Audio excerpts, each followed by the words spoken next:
Bonjour and welcome to Tuesday Tips. I want to show you an alternative for chocolate mousse. Maybe a tiny bit heavier, but no eggs and no butter.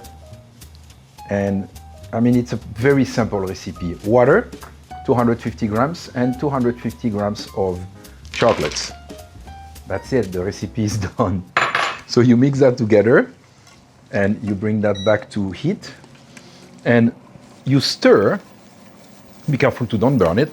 You stir until all the chocolates is well mixed with the water. You know, we say water and chocolate doesn't mix. Actually, we're going to use that in our advantage because we can give it an emulsion under certain circumstances, which is some cold.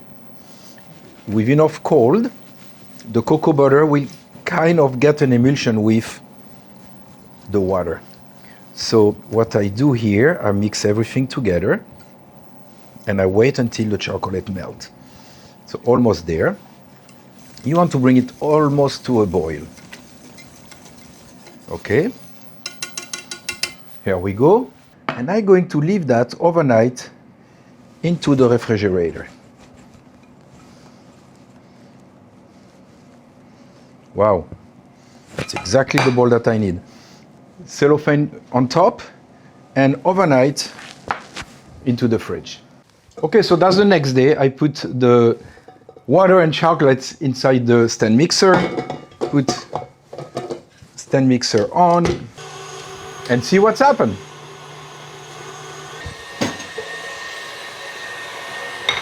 Okay, so I stop it when it gets some nice volume and a little bit lighter color. And what I want to do with that is what we call a quenelle. It's a little bit soft, but it's going to work. You can put some berries in it, some fresh fruits, but considering the little work that I put in it, it's actually delicious. I hope you try it. Bon appétit!